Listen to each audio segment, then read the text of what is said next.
Access to Democracy is made possible by donations from the following organizations. Thomson Reuters, a global company with expertise and insight to unravel complex situations in the areas of law, tax, compliance, government, and media. Their worldwide network of journalists and editors keep customers up to speed on relevant global events. Crutchfield Dermatology, a full-service treatment center and Medi-Spa in Eagan. Their goal is to help you look good and feel great with beautiful skin. With service built around courtesy, dignity, and respect, Mayo-trained Dr. Charles Crutchfield personally treats each patient and is acknowledged as one of the nation's best physicians. Truestone Financial, with locations in Minnesota and Wisconsin, has proudly served its members since 1939. Truestone engages, educates, and supports its members to ensure they have the tools to empower their financial well-being. Truestone Financial, your neighborhood credit union. Learn more at truestone.org. Edina Eye Physicians and Surgeons, a division of Twin Cities Eye Consultants, has proudly served the Twin Cities for more than 55 years now in 7 convenient locations. Using the most advanced technology combined with human touch, Edina Eye offers comprehensive services and dedicated specialists committed to excellence with innovative procedures and expertise for the most advanced eye care.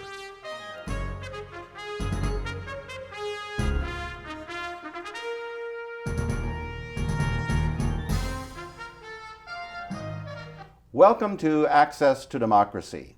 I'm Bill Raker, your host for this edition of the program. We're excited to welcome our guest today, Dianne Miller, who's the Assistant City Manager for the City of Eagan. Welcome, Dianne. Thank you, Bill. It's a pleasure to have you with us. Thank you. I know we want to talk a little bit about yourself and some about the city. You've worked now for the City of Eagan for over 20 years. So tell us a little bit about what your current role and responsibilities are there with the city. Sure. Yes, I've been with Eagan for 20 years. I've been fortunate. I started as an intern under Tom Hedges, who was the city administrator at the time. Came right out of graduate school and have been with Eagan ever since in 3 different positions. And so my current position is Assistant City Administrator. So I oversee our Human Resources Department, Information Technologies, City Clerk, which includes elections, as well as point person for recycling, airport relations, and a few other odds and ends that keep me busy each day. So how many people are on the staff there in the city? We have about 300 full-time staff. 300? Yes, and then we increase quite a bit in the summer with seasonal help. We have several hundred seasonal staff. You can think of the lifeguards and the people out mowing the lawns and green space at the parks. So our seasonal staff goes up quite a bit in the summer. Well, it's great to have a public servant on our program, Access to Democracy. And I know you had some things that you were engaged in early on that kind of cemented your interest in public service. And tell us a little bit about the experience of digging ditches and some of the things that you did before you got into city administration. You did your homework. I'm happy to. You know, it started off growing up. I was in a government family. My dad worked for the federal government through Veterans Affairs, disaster services, where he would go to sites that had disasters and he would help them recover. So, you know, as I think back of how that shaped me as a public servant, and certainly I think led me into the field of public service. And then when I was in college, I went to St. Mary's University in Winona and had the chance to choose whether to study abroad. And while others were choosing Italy and Spain and all sorts of exotic places, I chose to go to a mountain village in Guatemala for 3 months and live within the community, indigenous Mayan community that was in the mountains there. And so while I was there, I had to find work for myself, and I found that they really needed potable or drinkable water. And so I was digging ditches to build a water pipe system to get water to the community. So it certainly made me appreciate even more what we have here, and made me appreciate the value of government and what government can, or in their case, maybe did not do for the community. And so we worked to build the system so they could have water. And now when I come and look here at how advanced our systems are, it just, like I said, it just makes me so grateful. Well, that was a unique experience that helped you help a community or let you contribute to something of value to the people who live there. And that's a good foundation for, you know, wanting to work or continuing to work in local government. So And I think you also did some work for the Red Cross. I at one did. time, didn't you? I interned when I was studying. I studied public administration for my undergraduate degree.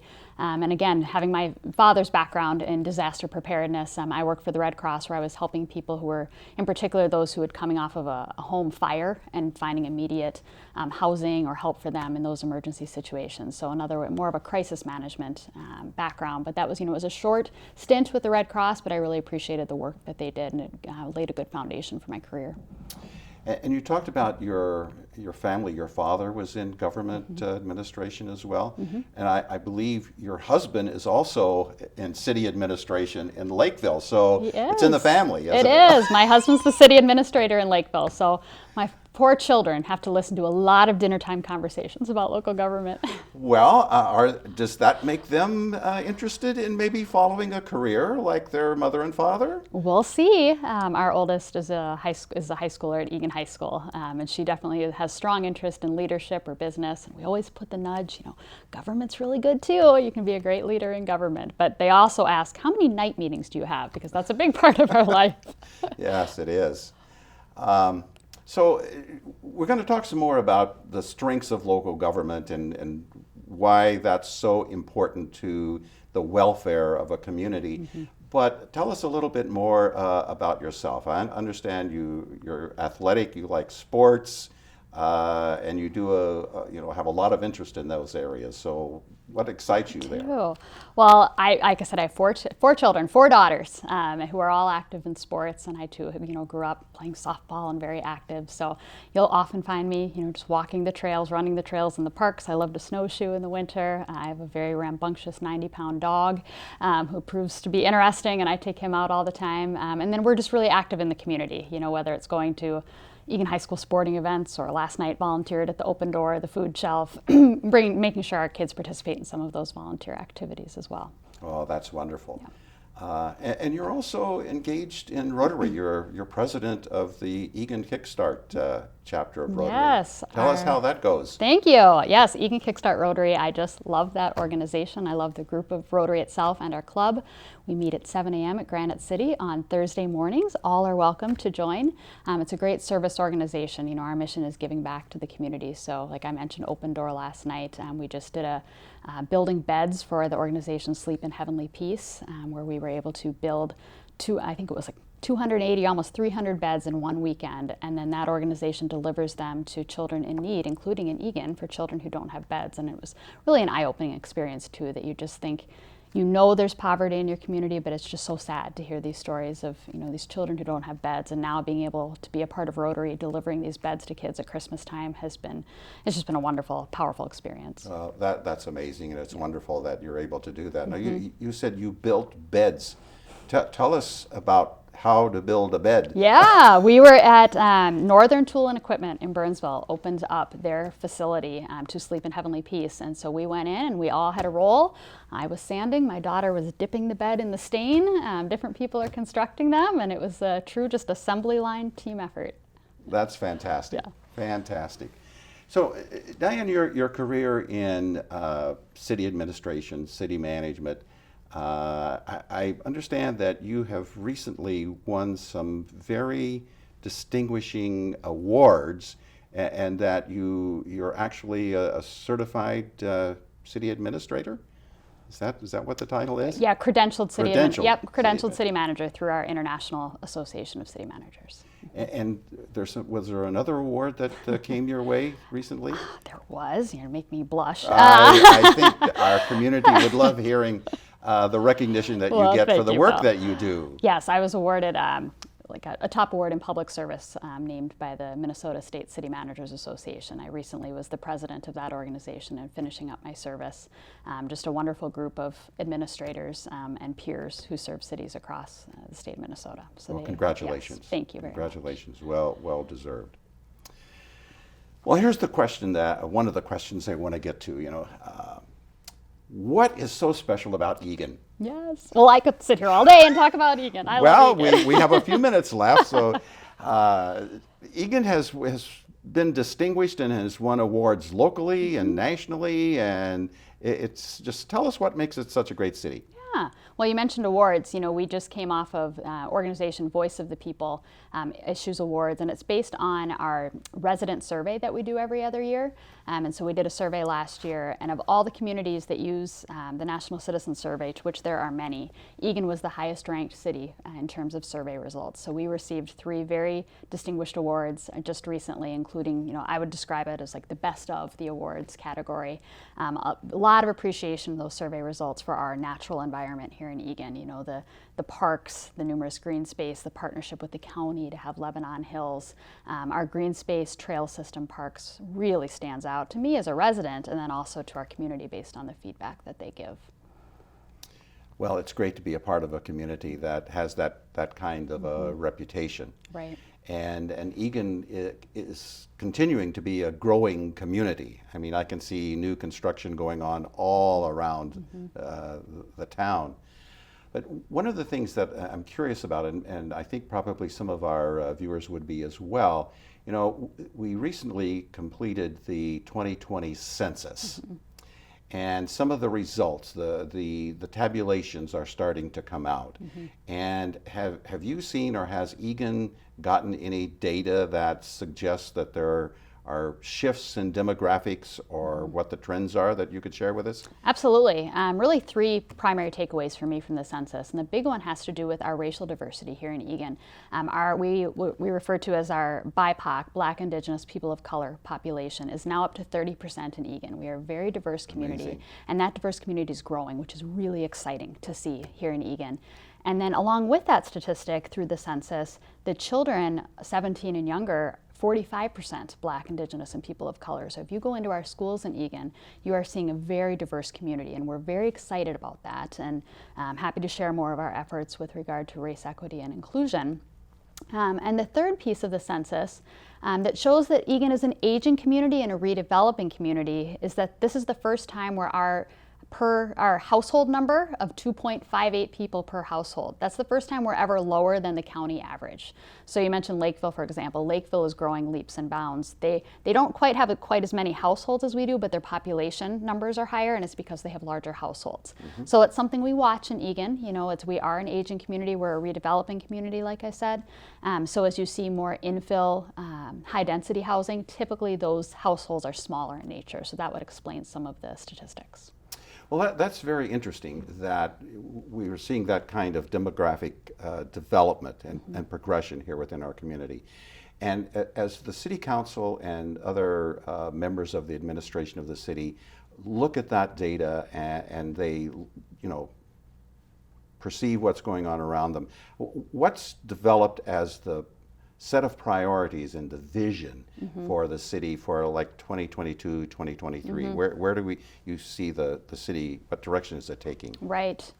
2 areas that I'd want to speak to. One, I mentioned, our race equity and inclusion. We have a process underway right now. We put out a request for qualifications.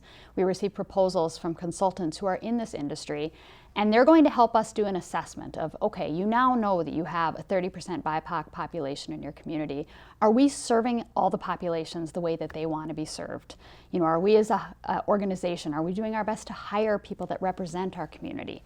So we're having that consultant come in. We're in that process right now of interviewing and selection. So by early 2022, we should have someone on board to help us do that assessment or appraisal of the community, just to give us best practices. It's an area that a lot of us we just don't know it. We don't have that subject matter expert, and we know how important it is to include everyone in this community. So we want to go out to the community and get input, and we'll start that process in 2022. Well, that's great, and it sounds like there's just lots of opportunity there for the city to continue to develop. What are some of the challenges that the city administration sees in running the business of the city? Sure.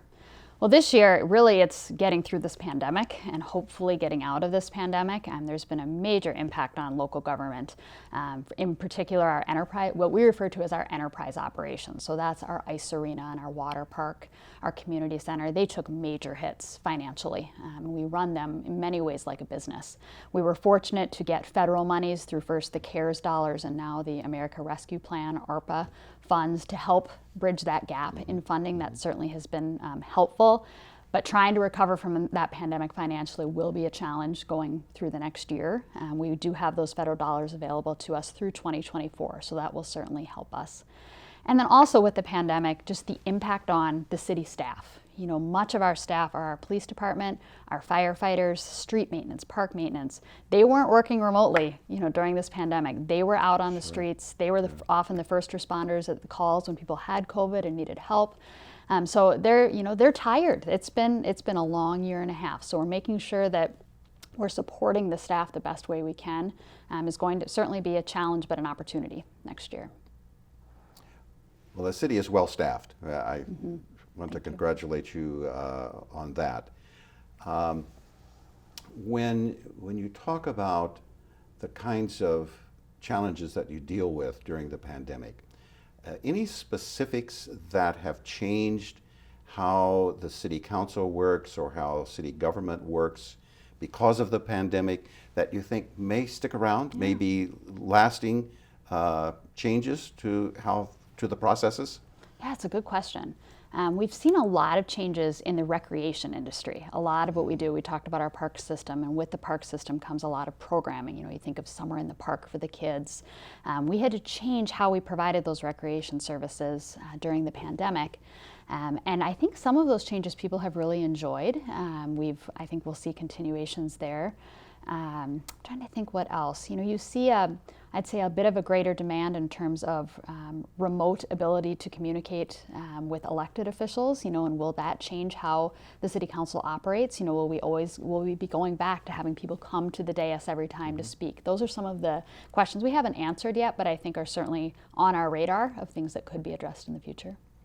Well, that's interesting because this pandemic has certainly affected many of us, most of us, perhaps all of us in our lives in many different ways.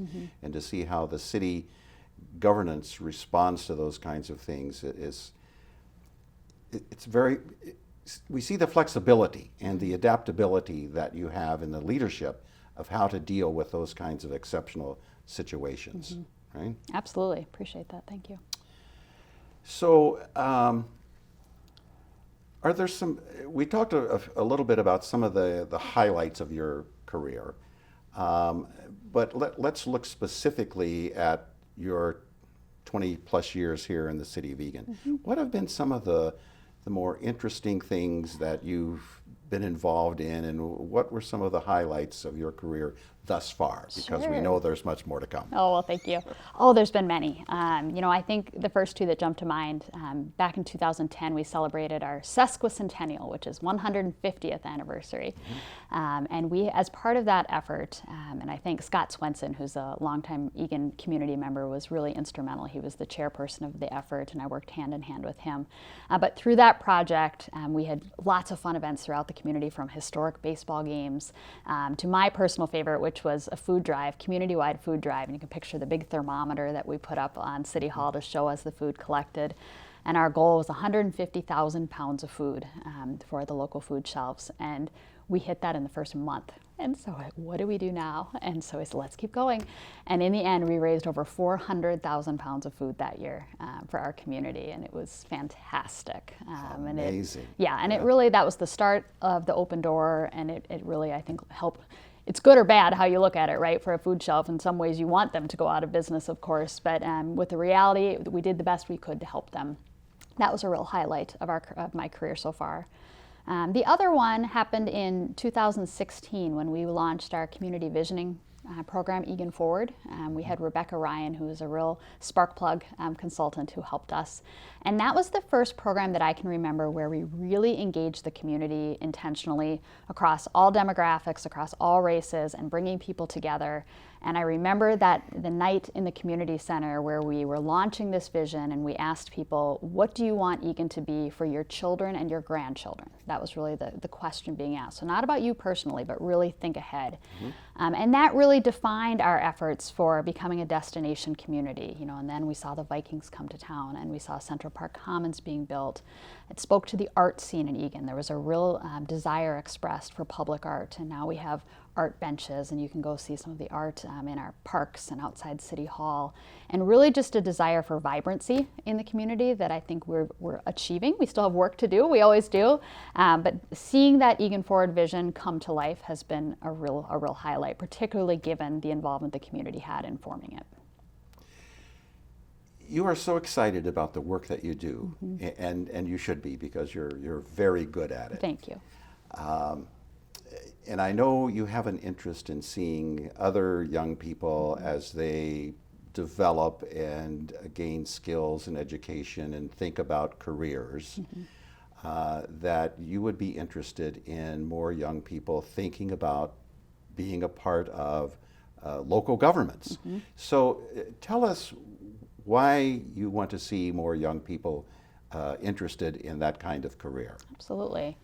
You know, there's so many careers in local government, and I just think back, and I encourage viewers to think back, when you were in high school, would you have known what a city manager is or a city administrator? It's just not a career you often hear about. And so it's just really important to me to share with people this chance, and we like to get into the high schools to try to just educate people on the careers that we have in local government. You know, there's a real need right now. Police officers, firefighters, administrators, there's so many great jobs in local government. And I like to tell people, and I particularly see in the younger generations, you're seeing a lot of people who are very mission driven. They want to know they're making a difference. And you really can do it at the local level, because you get to have these great, overarching programs, policies, but you actually get to have an interaction with the people that you serve, maybe different than other levels of government. So I'm passionate about this career. I've worked with our State City Managers Association for many years on their local government committee and chaired that for many years, trying to get local government education in the social studies standards. Because if you want to get into the high schools, that's how you have to do it. They have such rigorous standards that they have to follow. So we like to work with, as administrators, work with the social studies teachers in the high schools, because that's a really good way to do some programming around local government and make them aware of the careers that are available. Well, that's a great mission, and I wish you great success in doing it as well.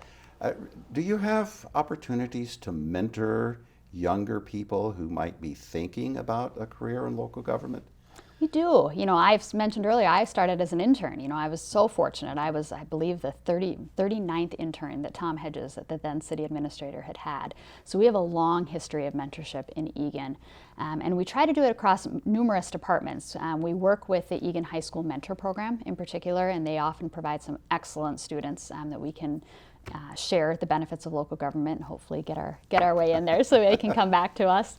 And then you see a lot of learning programs across our departments. Police now having cadets and firefighter cadet programs. We have trainee programs in our maintenance department for those who may be interested in trades or that business. So we're constantly trying to find creative ways to get the next generation in, both for them but also selfishly for us. It's tough to recruit right now, and so we need to be creative in order to get the best people in the door.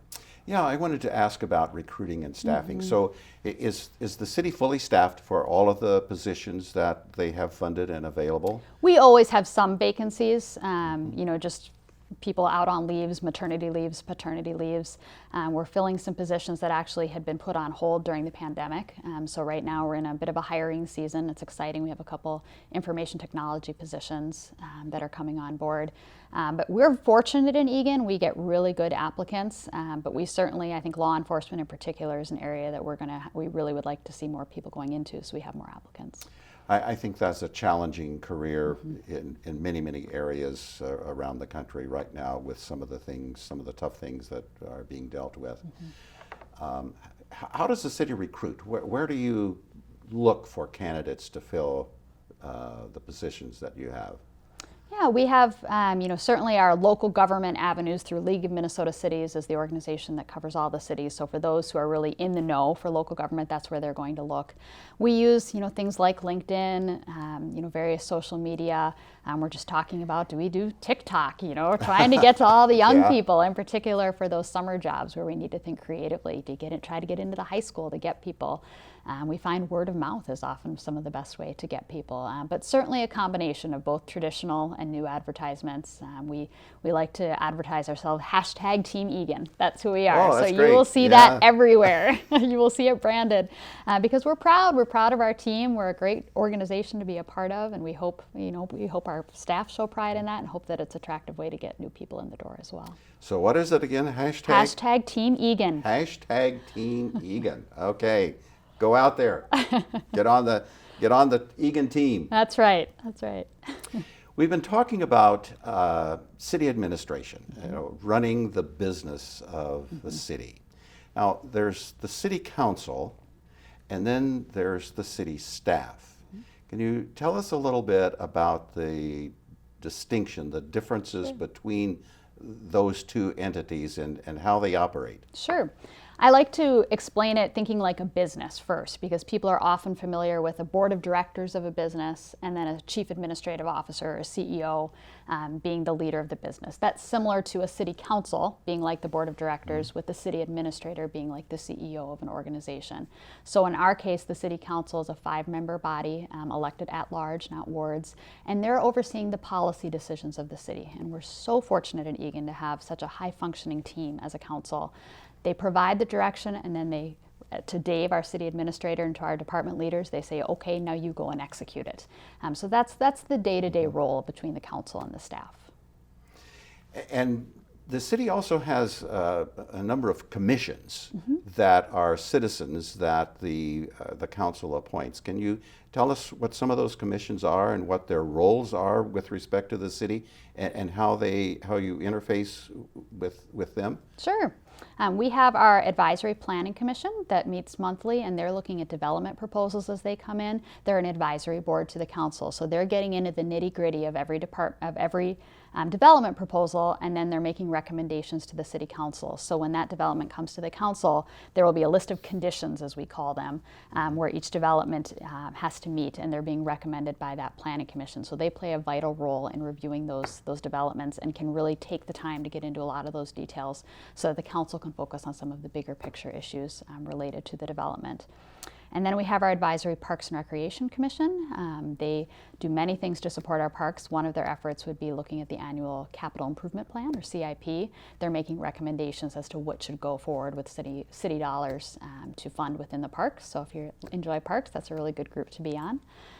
We have our Energy and Environment Commission, who's very focused on sustainability and efforts around sustainability, which is certainly going to be a priority coming over the next couple of years. So stay tuned on those efforts. And then lastly, we have our Airport Relations Commission, which you as our chairman are familiar with, but a group that meets soon to be meeting a couple times a year, a little less frequent than our other commissions, on standby should any policy issues come about with regard to the airport or airport noise.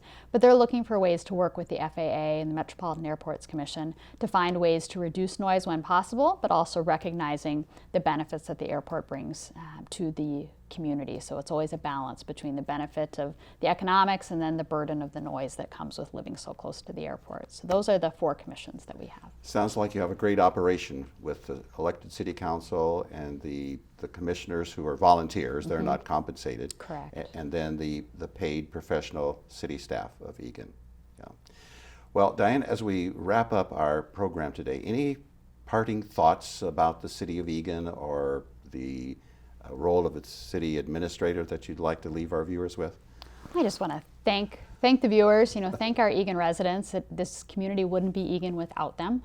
We're so fortunate to have not only a strong residential population here, but also we're the 7th largest business location in the city each and every day. Many people are coming into Eagan to call Eagan home during the day. So it's an honor to work for the city, and I thank you for the privilege of doing so. Well, it's been our pleasure to have Dianne Miller, the Assistant City Manager of Eagan, as our guest today on Access to Democracy. Dianne, thank you, and we wish you continued success in your role in serving the community. Thank you so much, Bill.